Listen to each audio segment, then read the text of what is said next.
Hello, everybody. This is Ryan West. I'm going to go ahead and get started here. Just a couple seconds. Thank you for everybody participating. I'm the Deputy Director for Iowa Workforce Development.gov.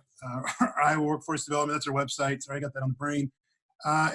If some of you were scheduled for the webinar on Tuesday and you missed or you didn't know we switched, I apologize.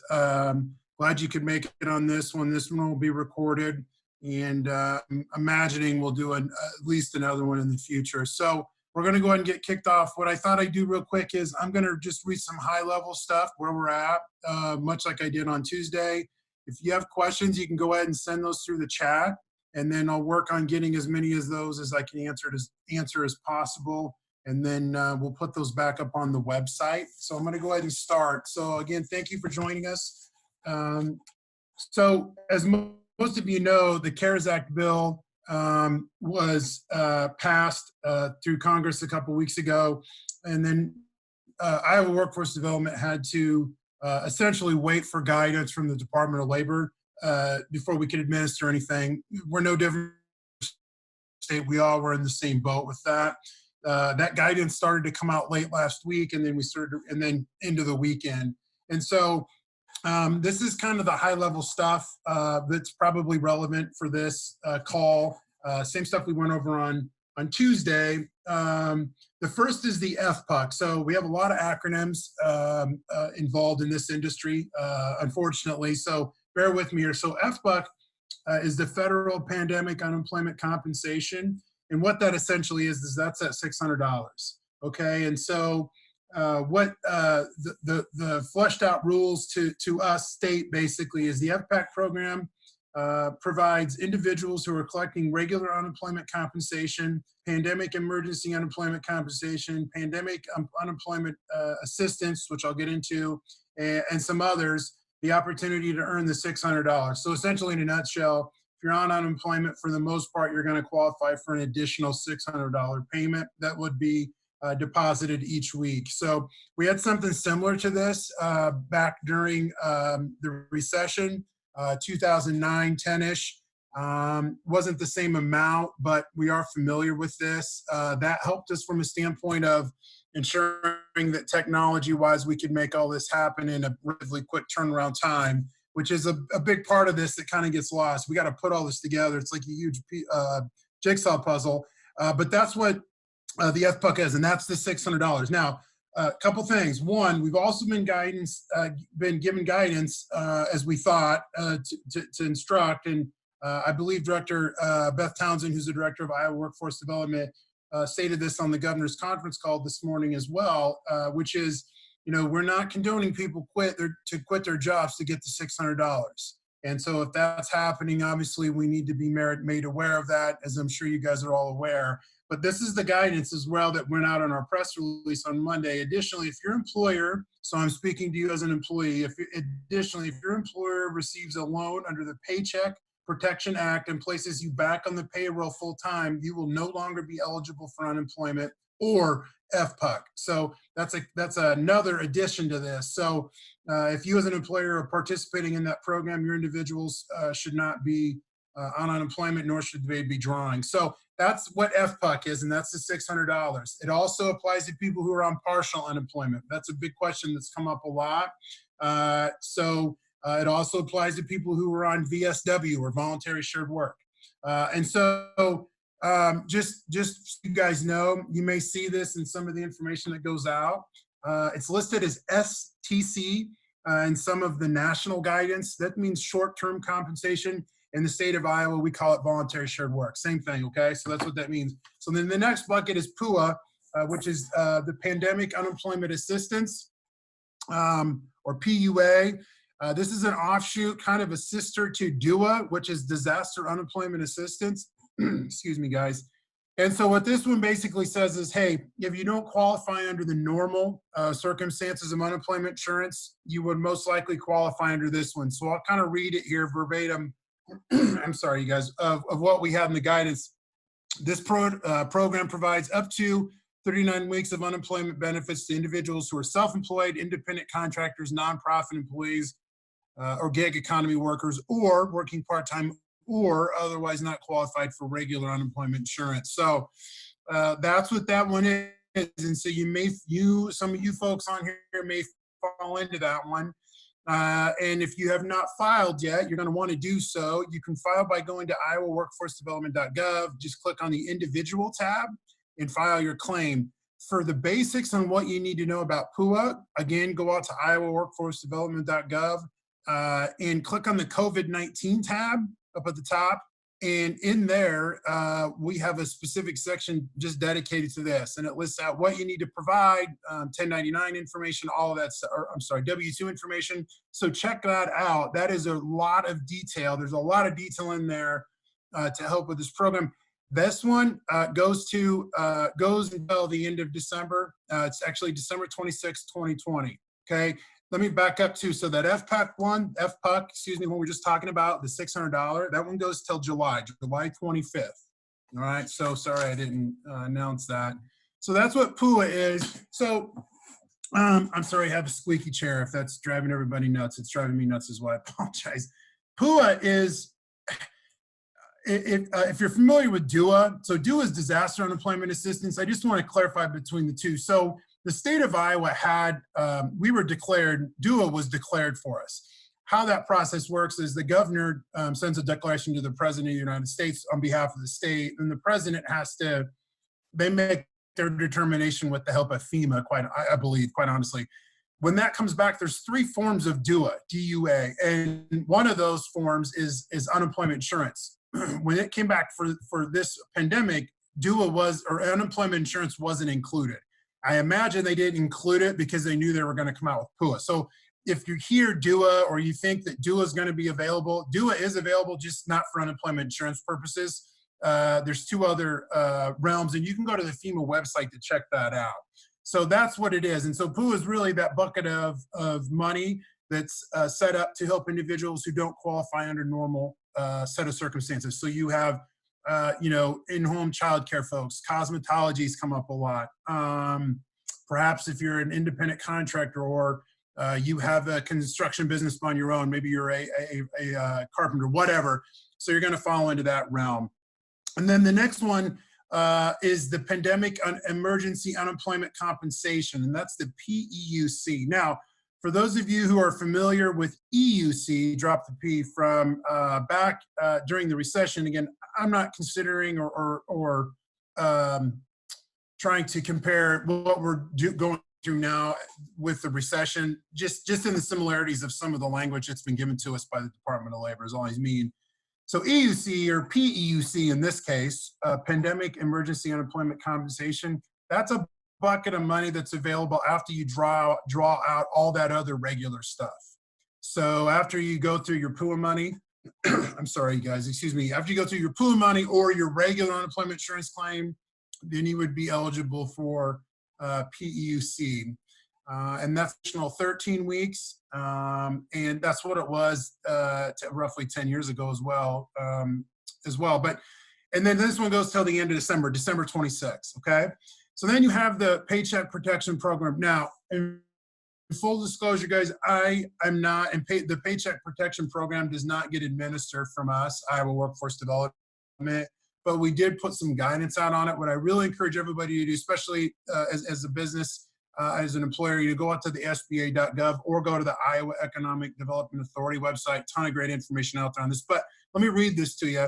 The PPC provides a loan to businesses with fewer than 500 employees to keep their workers on the payroll. The Small Business Administration will forgive these loans if all employees are kept on the payroll for 8 weeks and the loan is used for payroll, rent, mortgage, interest, or utilities. So that's where I kind of, in the beginning there, I talked about if employers are using that program, their folks are back to work, then their individual employees should not be drawn. So that's why we wanted to cover that part there, okay? So once we receive this guidance, then it's our job, obviously, to put it all together and start getting it going into the system. I believe we are shooting for April 17th for those first deposits. Now, will there be some that'll lag into the next week? There will be. It just depends on when you got your claim filed, quite honestly. But, you know, just know this is starting to move forward now and at a rapid speed. So real high level, that's kind of where we're at with everything. If any more guidance comes out, it'll most likely just be on an internal basis on how we administer it. It wouldn't affect the amounts, or they certainly could come out and do an extension. That happened quite a bit during the recession. I don't know if that would happen now. Ideally, this goes away soon and things start to go back to normal, but whatever that will be moving forward. But that's really where we're at. So I think what I'll do now is just kind of take a look at the questions, and we can start going through those. So let's see here. And Stephanie, thank you for doing this for me. I really appreciate it. Stephanie Callahan is an attorney helping me here. So for nonprofit employer with less than 0 employees, most part-time, maybe that's 10 employees, would the Paycheck Protection Program be a better fit than the Voluntary Shared Work Program?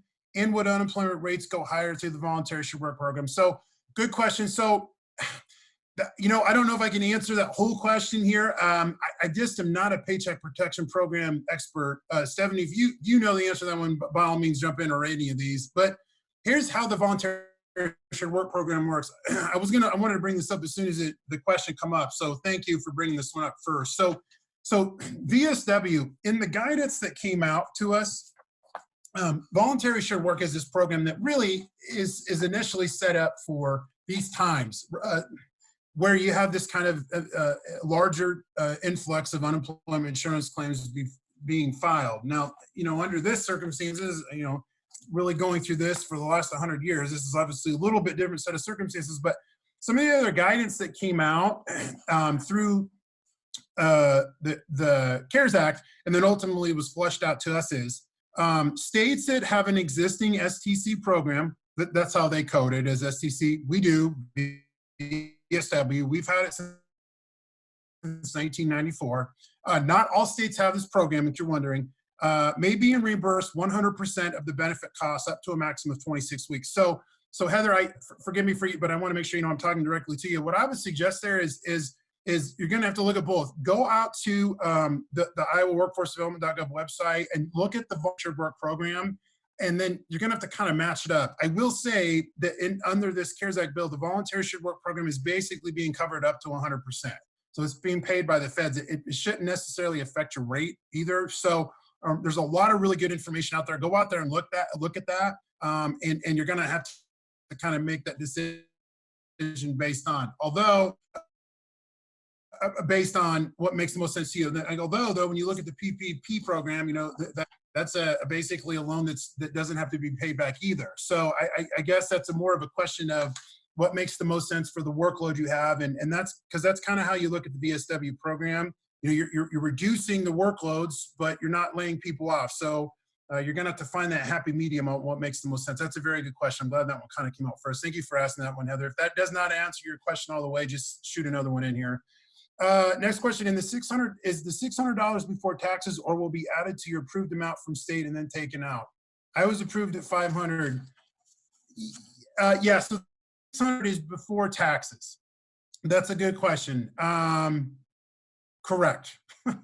Geez, I had to think about that way too long. Sorry. So yeah, and that $600 payment, although I don't always love to give a complete date, we are aiming for next Friday for that first round to come in. Now, if you have a couple of weeks that are owed to you, you may not get that second week right away, but it's coming. Meaning it may not be in there on that 2 payments on Friday, but the next one will be coming really quick. Again, every scenario is different. So, but yeah, that's before taxes. Good question. Is there a spreadsheet an employer can submit for a large group that has been furloughed to help assist? So this is something we used to do called an employer filed claim. We don't do that anymore, unfortunately. Actually, I think most states have gone away from that. The reason is because we just had too many errors on the spreadsheet, not from the employer necessarily. I think they just weren't always updated by the individuals. And so, yeah, we don't do away with that. Push your folks online, have them file online, just because that's the best way. We have a 99.9% filing online. If your individuals don't have access to the internet, they can call us. We'll help walk through the claim with them over the phone. We really try to limit the phone just to those individuals, though.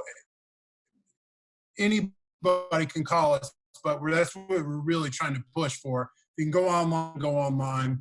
Is this $600 available to those who are on temporary layoff? Correct. Yep. As long as you file the claim and it's on, you are absolutely correct. That is right.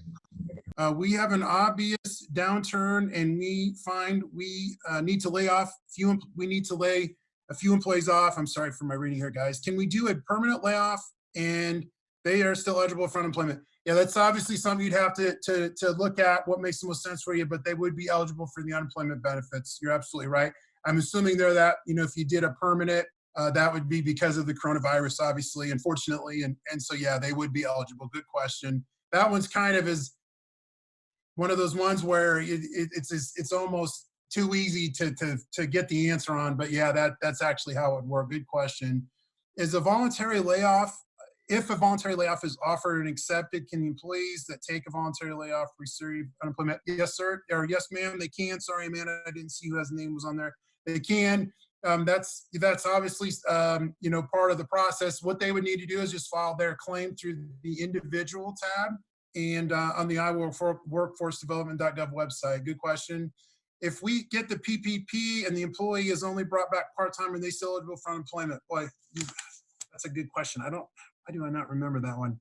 I think it has to be full-time. Let me read the verbiage here that we put out. Additionally, if your employer receives a loan under the Paycheck Protection Act and places you back on the payroll full-time, you will no longer be eligible. So I think it has to be full-time. So part-time would still be eligible for partial unemployment, which to know what that formula is, this question's probably come up once or twice every time. I'm not saying this was initially yours, Kim, but if you go out to the website, download the claimant handbook, the employee claimant handbook. Get the employer one too if you're an employer. But the employee claimant handbook is enough to really make you dangerous to help your staff as well. It really we've really tried to strip that down, just put the bare essentials in there. But there's a formula in there that shows how we do partial unemployment, how it's charged. So after $100, it's deducted dollar for dollar. And we have a kind of an easy you can follow on that one if you don't already know. If we have an employee who has worked for us for 3 months but was previously self-employed, we lay them off. Will they be able to still draw? So yeah, so that's a good question. So we're coming up on the new quarter. Actually, we're in the second quarter now. Forgive me. I keep thinking we're still in March for some reason. But yeah, they would be. How that would work, they probably wouldn't qualify monetarily the normal way, but they would fall under that PUA bucket, which is those folks who are self-employed. Now, Kathy, if they went to file a claim next year, the wages they've earned from you would show up next year, and you would get notified of that one. So you would not be in that claim this year. I'm assuming that 3 months would have been for the first quarter. So I know I went a little bit more deeper on that one, but to answer your question, yeah, I'm assuming they would still qualify. They'll want to follow that initial guidance that's under that PUA section out on the website. Can you qualify for regular unemployment and PUA? I was approved for $200 a week through through work, my part-time employer. I also work part-time as an independent contractor, which I received $10.99. I submitted my wages on the PUA webpage, but still shows my week. Yeah, so you can only qualify for one, sorry. Not both. And I believe we have, I need to follow up on this one for absolutely for sure. That's a good question. You only can qualify for one, but on either one of those, you'd qualify for the $600 as well. So if it sounds like you're getting paid through the regular way, then you would qualify for the 600, or if you were on the PUA, you would. So that's most likely why it says 200 on there. Good question. For an employer over 500 employees, if an employee voluntarily quits due to fear of contracting COVID or for fear they could carry COVID-19 to a spouse or child, can they receive unemployment? Yeah, very good question. So what guidance we're giving is they need if they quit and work is still available, you can protest, obviously. If they, that's what I would suggest. If you have an employee who is in that scenario, doesn't quit, just doesn't want to work or fear, I would suggest they need a doctor's note. That's the guidance we're giving to employers. So yeah, I would suggest in that point, they haven't given you a doctor's note to ask for time off. This sounds like here they would just quit. So I would suggest you can protest any of the claims, honestly, but But yeah, we're really stating that you need a note from the doctor to validate that fear. Not to say that it's not real without it, but that's for the purposes of unemployment. That's what we're looking at on that one. An employee started work on January 20th, 2020. There's a lot of 20s in there, guys. I apologize. And was reduced to 0 hours on April 1, 2020. Her wages during that time were in excess of $5,800. She filed for UI, but was denied due to inadequate time spent. When an alternate base period help be approved is poor. Yes, there's a lot in that one. So, you know what? The alternate base period may be. How that would work is, for those who've never heard of that, that's called the ABP program. So in addition to having those wages in that first quarter, January, February, March, they would also need to have wages in October, November, and December, or another quarter, going back 18 months. So if they didn't have that, then they would go into that PUA bucket. So it sounds like they'll most likely be able to qualify some way. It's going to have, the system's going to have to determine what the best one is. And then the PEUC was listed on there too. That one would be after they've drawn out all the other benefits before, and that would be an additional 13. So Suzanne, to answer your question, there are options for this individual without seeing those wages before they worked for you. I can't exactly say. Sounds like that. It may be alternate base period was brought up, or perhaps you're just familiar with the program. But yeah, there are options there, is what I would suggest. With PPP, we are required to bring our employee back for 8 weeks for loan forgiveness. If after the 8-week time frame and business trends are not fully restored, employees then eligible to reapply for it? Well, that's a good question. I don't know if I've got that one yet. You know what? I have to find out on that one. I'm looking at my notes here. I sure hope we're done after 8 weeks. Boy, that's I hope we're back to normal with everything, or as normal as we can be. Crystal, I'm gonna have to follow back up on that one, okay? Let me come back to that one. I'll come back to that one before we close out here, guys. If the employer qualifies for the PPP and the employee drawing unemployment due to child care closes because they received more for unemployment than 2/3 pay under the that's a good one too. I think the employer should still get the loan forgiven. That one's kind of out of my realm, but I'll do my best to find the answer for that one for you. Back-to-back PP ones. Chelsea and Crystal, would you mind doing me a favor? If we don't have them already, can you send your emails in through the chat, please? Because I'm going to have to figure out the PPP ones. Thank you. Can an individual who already, I'm sorry, guys. Can an individual who had already been approved for an unemployment claim at the minimum weekly benefit amount for a W-2 job also be considered for unemployment income on a 1099? No, good question. You cannot. It's, the claim's on the system, so when it's monetarily eligible, it's good for in place for a year. So that's a simple answer on that.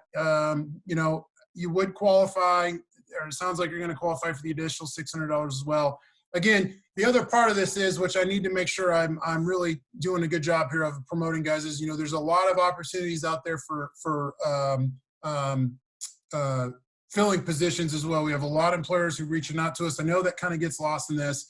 And I know when you're going through some of these things, that's the last thing you're kind of thinking about sometimes, but those opportunities are out there. And so, as many of the employers who are asking these questions, we have a lot that are still, because they're in an industry that's kind of in demand during this kind of odd time. So to answer your question, JK, yeah, it's your claim's on file. So you're going to have to move forward with that one. Please describe in detail how a 1099 or gig worker will provide information to determine what benefits are really available. Realistic, what is the time frame to implement this? I filed for 2 weeks and have heard nothing at all. Okay, so good question. So yeah, so it sounds like, Jay, you've got the process down. So if you file through, I'm sorry, let me back up. The process is, you got to get, the first thing you got to do is file your claim. You do that through the individual tab, and then there's I believe a portal to submit your documents through. Sounds like you may have done that as well. So those are the two things, high level. I know you kind of want to detail, but that's what you're going to do. You're going to file the claim, which you're going to go through the individual tab. That's where everybody goes to file, no matter if you're self-employed or not self-employed. We put everybody through there. And then in order to get the required information submitted, or to know what you need to submit, you go to the, you go to the COVID page, and then you click under the PUA section, and in there it's going to list out everything you need to do and everything you need to know, and then you can submit your proof of earnings through a link right through there. There's a link you just click, and that's where you'll upload your stuff to, and you'll send it in there. We're hoping first payments for those will start coming next Friday the 17th. That's what we put in the release as well. So just hang on that one, and it should be coming to you here pretty quickly. Once we kind of get through this next week, that's where kind of the delays start to, let me rephrase that, not delays, that starts to kick everything off. It was, I think, for the most part, we, at least in the state of Iowa, have moved through this stuff pretty quickly. I haven't looked at what other states are doing, though, so that's probably not a fair thing to say for other states. But to get it going by next Friday was really our goal, and I think we're going to come. We'll be, for a lot of people, that's where we're going to start going. I mean, it sounds like you're going to be in the hopper there, so I would just say sit tight. It's coming forward. I'm a sole proprietor. I'm going to have to close my doors now. Do they come up with my unemployment? I'm sorry.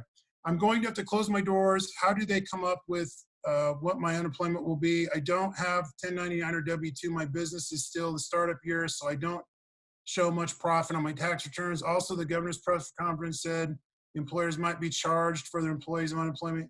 Can you explain a little more on that? Well, first of all, I apologize and sorry that you're gonna have to close your doors, as are anybody else on here. So the first thing you're gonna do is you're gonna want to file your claim. Okay, so get that part of it going. Understanding you don't have some of the 1099 stuff on there or in place, I get that. Go out and look at what's needed on that website, though, to see what else you can use to qualify. There's a lot of information on there. I don't want to read it verbatim because not everybody wants to get in that section. The other thing I would suggest, and you perhaps have already done this, so forgive me, I don't mean to be condescending, but really check out that SBA.gov website and the IEDA site. They're kind of one and the same if you have not, just because there's a lot of options out there as well. So to answer your question, though, what I can't answer how it will. I can't tell you what the amount will be, but it will be determined on a lot of factors. What exactly do you have for the earnings? What do you have before that? Did you have a cover job? Maybe 10 months ago before you started your business, or did you have that in the last 18 months? So a lot of factors go into it. I would suggest, if you haven't already filed that claim, just to get the ball moving and get going on that. I hired my first employee February 3rd, 2020, and they have qualified for unemployment and are receiving unemployment current time. I'm going to have to pay that as an employer once the new cap spoke about. I am going to have to pay that as an employer once the new cap is met that the governor spoke of today. The current compensation is based off the last employer. Yeah, so what was covered today was at some point there's a cap where right now employers are not being charged, but when that cap hits, the employers will be charged just like it is normally. Under these circumstances we're in right now, we tried to remove that as long as we can. And ideally, we don't get to that point, quite honestly. But so how it works is when an employee files a claim, we look at that base period. That's the last 18 months. Okay, so we look at any employers that the employee may have. Some have one, some have a variety. It just kind of depends on the individual, obviously. But if you're the newest employer, and like this, then you wouldn't be on the individual's claim until the next time they file, which would be next year. If they started for you in February, that means they would have been in the first quarter. That's what we call the lag quarter. And so what that basically means is you will fall under the claim the next year if they file. So at this point, you're not on the hook for anything. It sounds like a bad way of saying it, but for lack of a better term, that's what it is. Now, when they go to file next year, if they go to file next year, hopefully they don't, then you would come up when they filed and you would get a notice of claim, okay? And then you could protest the claim if you wanted to, but that's essentially how it would work.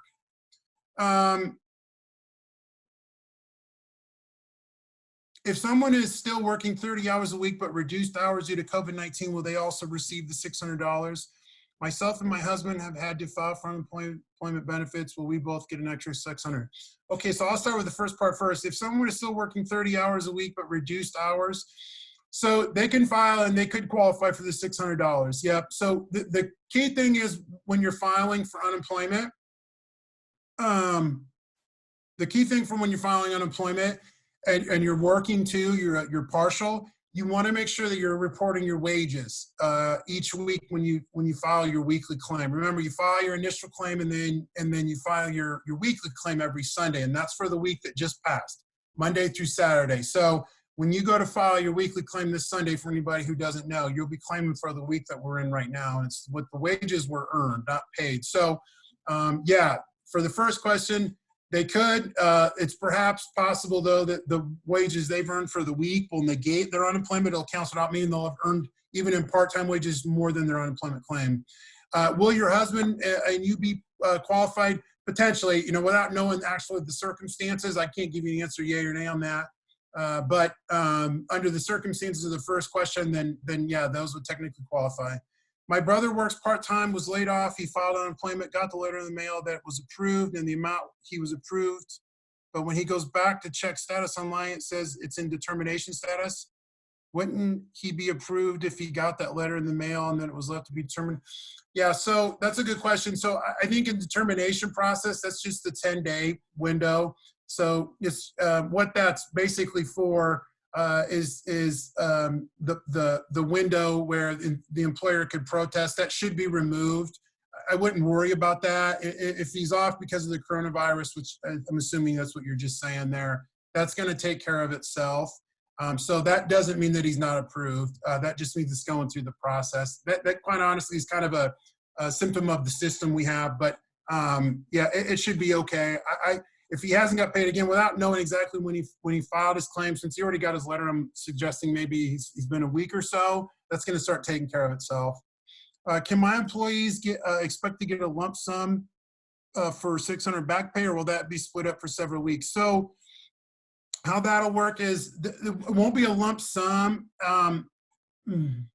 It could potentially be a lump sum. It depends on when they file.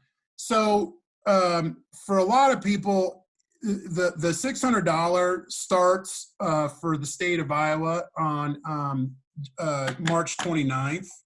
I'm sorry, on March 29th. I'm sorry, I'm running together. So it would be from that Sunday moving forward. Okay, so let's say next week, that's when people should start to get their first payment. People would be eligible for 2 weeks at that point if they were in that bucket of people who were off before March 29th, which a lot of them were. They're going to get that first deposit next Friday, and then I think they'll get the one they're still owed right after that, maybe on the following Monday or that same day. We're still working through a lot of the schematics on that.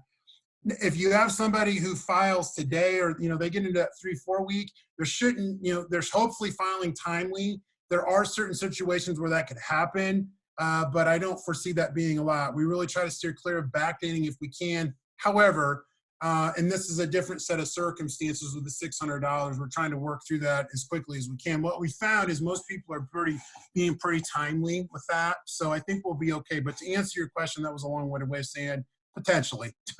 But again, it shouldn't be for that much because we got a lot of people who are following those steps and staying on track. Are independent contractors self-employed eligible for the $600? Yes, you are. I'm sorry. Absolutely are. That falls under the PUA section where you'd qualify, then you'd get the $600. Sorry if you answered this already. Can self-employed people do PPP and unemployment? Sorry, no problem. No, it's one or the other. However, we had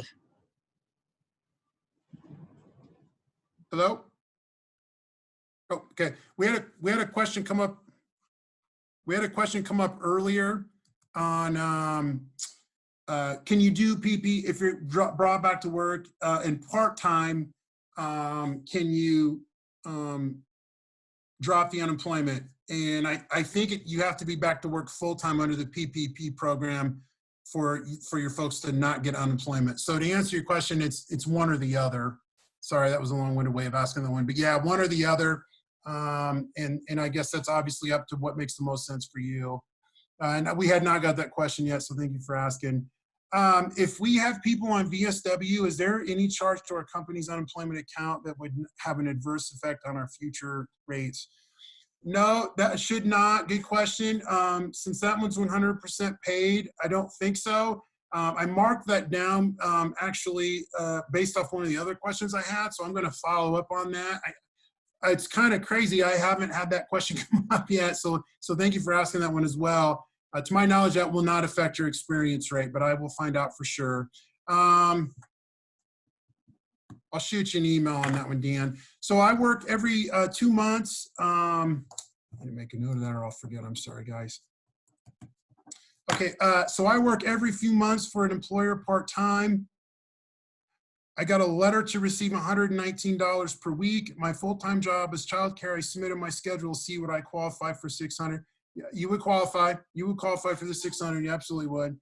So just so I'm clear on the voluntary shirt for the voluntary quit for quitting. Let me back this one up. So I'm sorry, guys. So just so I'm clear. Oh my gosh. On the voluntary quit for fear of contracting COVID, if the employee voluntarily quits for the fear they could contract COVID, they could receive unemployment if they provide a doctor's note to substantiate the fear. Well, so every situation is different. You know, what we're suggesting to the employer is, or the individual, understanding that you could have a fear of COVID. You need documentation to prove that to the employer. Otherwise, as the employer is expecting you to be to work and to work. So if they would get a doctor's note after the fact, I don't necessarily think that would matter. Stephanie, if you have any input on that or want to jump in, please feel free. I don't think at that point it would, you're going to the doctor after you've already quit the job, so it shouldn't matter, if that makes sense. Again, every scenario is different. I've learned over the years, just to just so we're all clear on that. But yeah, we've had this question come up quite a bit where as an employer, they're fearful that people are going to leave work because they want to try to get the money, and they're going to suggest that they're just afraid of COVID. And understandable, COVID is kind of a terrifying thing. However, without the proper documentation to back up your substantial fear, then the employer, if they're open, it's business as usual, and they're expecting you to be there and to work. Again, I'm not meaning to speak for the employer or the employee, but that's how I would look at that one. I mean, again, every scenario is different. You could have a situation where that happens and one party doesn't participate on the fact-finding interview, and then that can lead to a whole different thing. So I would suggest after the fact, after they quit, go get a doctor's note. That is irrelevant at that point. Is the employer notified if the employee has claimed reduced hours because of COVID? Yeah, so anytime an employee files for a new unemployment insurance claim, the employer should be notified. Or anytime an employee files for a claim, is on layoff for like 4 weeks. I'm sorry, files a claim because they're off a couple weeks, then goes back to work for you, the employer, for 4 or 5 weeks, and then gets laid off or whatever, files again, you would get notice of that one as well. So you should get notice of that in the mail, what we call the notice of claim. And on there, you can dispute, put down what you think or not think. If you're not disputing it, you could just not send anything in, quite honestly. Are there exceptions to the $600 per week benefit? No, I think, are you asking, are there different amounts of that? It's $600 and that's it. No real exceptions. If you qualify, you qualify. Ryan, I do just want to, I'm sorry, Ryan, can I jump in here on this one? Yeah, please. Yep. Okay, so we have found a potential small exception regarding training extension benefits and business closure benefits. Okay. But we do have a question into Region 5 DOL to kind of get some clarification on that issue. Okay, no, that's good. So thank you, Stephanie. So those are two, so the exceptions there, Jennifer, would be, Iowa has two programs, training extension benefits, or what we call TEB, and business closing, when a business closes, that may, in the order of things, and or change that, but we don't know that yet. So at this point, I would suggest that we're moving forward as is. As Stephanie said, we got to get guidance from the Department of Labor. So good question on that. So just to be clear, I will get a deposit for $500, then another $600 each week, and taxes will be taken out of both separately, or will be a lump sum deposit a week with taxes taken out. Yeah, so you should, I think you'll get two different deposits each Friday or Thursday, depending when it is. Taxes should be taken out of both. When you file your unemployment insurance claim, you should be listing if you want taxes taken out or not. So that would be up to you how you filed your initial claim. The $600, I believe we're checking on that, but at this point, I believe taxes will are going to be taken out. I have that one noted, so I believe it would be separately. That money's coming straight from the feds, for lack of a better term. And so it comes in and then we are reimbursed for it on the other end. So I believe so. I have that one marked. I'm going to check for sure, and we'll put that back up on our frequently asked question as well. But yeah, it would be depending on, the first part is the key part for you, how you checked off when you filed your initial claim. Do you want to have taxes withheld or not? I believe you can, I think you can check 10% or 5%. It's been a while since I looked at that. I apologize. Do deposits happen on the same time each week? Yeah, they should happen on, so if you're getting your money on Fridays, you're doing direct deposit, then you should get both deposits on Friday. I believe that's how we did it in, back in 2019, it was kind of that similar thing. And then there was just an extra deposit that showed up on top. I'm going to get more detail on that though, and we'll add that to our FAQs, which hopefully is up tomorrow. What is the cap amount per employer before we start getting charged?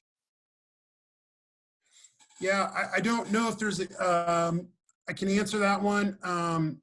I didn't watch the entire press conference, so let me get back to you on that one, okay? Let me get back on a frequently asked question. That I'm sure we'll have that up today.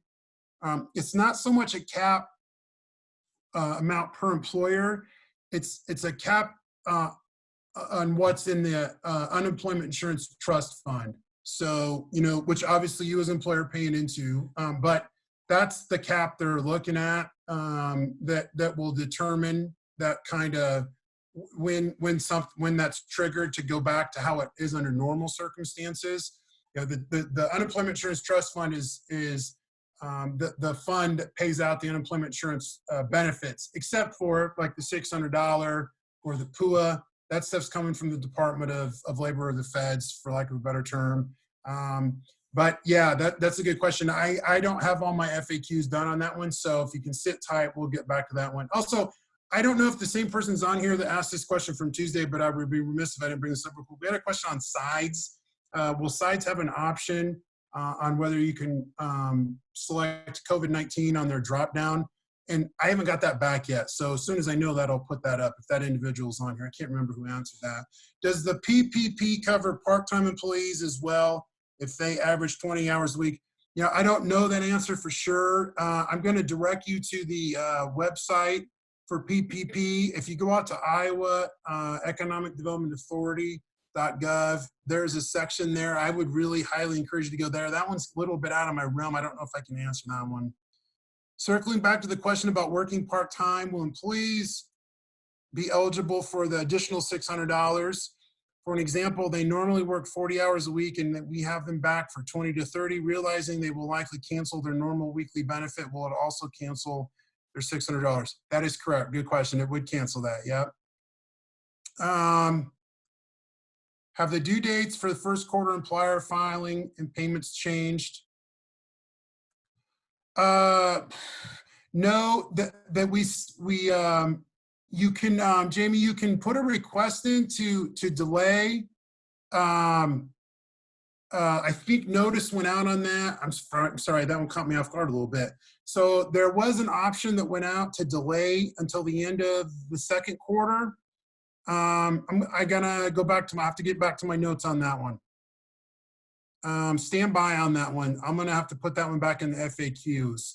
I think actually if you're familiar with My Iowa UI, if you're doing that, sometimes employers have the accountants, or maybe that's your position there, so forgive me not knowing, but I think it's listed out there as well on what that is. But as of today, nothing's changed, no. I've allowed employees to not work due to fears of contracting COVID. I did not lay them off. Do I need to recall them to receive PPP or PPE forgivable loans? Are the employees who voluntarily leave able to qualify for the extra? Okay, that's a longer question. Let me start here at the beginning. I have allowed employees to not work due to fears of COVID-19. I do not lay them off. Do I need to recall them to receive the PPP forgivable loans? Yep, I think you need to recall them at full time. Again, I really want to direct you to that website. Go out to Iowa Economic Development Authority to check that out. I mean, you can go to the SBA.gov website too. So the second part of that is, are the employees who voluntarily leave able to qualify for the extra $600, and will their unemployment status affect the employer unemployment rate? So if they stay on unemployment, they would receive the extra $600. If you do the PPP, and you bring them back, then they're not eligible for unemployment, nor would they be eligible for the $600. At this point, your unemployment rate or your experience rate, I think, is what you want in there, would not change. However, to the individual's question a little earlier about the cap, when the trust fund hits a certain level, and that's what was talked about today, when the trust fund hits a certain level, then that'll kind of index, and it'll go back to where employers would be charged the experience rates could change. So good questions there. I think from the PPP, I just am not comfortable enough to answer that one. I want to push you to there. So I hope that answered. If you bring them back, you would have to, they would not be eligible for unemployment insurance. Our employees are wondering about health and benefits. Do they just write us a check back for those benefits, or benefits that are usually taken out of their check, or are we required to just cover that cost? How does that work? Well, that one's out of my realm.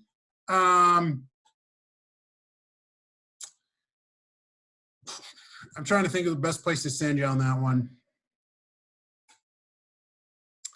Let me find out on that one, Heather. I'll have to address this and put it back out. I think what I'll do on this, we had all of the questions will be good, have been good. Go back and answer these ones that I don't know, and we'll get this posted back up there, ideally by the end of today. And we'll just date this so you know which one we're talking about. Maybe that's what we should have been doing all along, but good question. I don't know the answer to that one. I'll have to find out. Are independent contractors, self-employed, only eligible for the $600? Are they eligible for other employment benefits? Yeah. So Dave, you or they would be eligible for for unemployment insurance under PUA.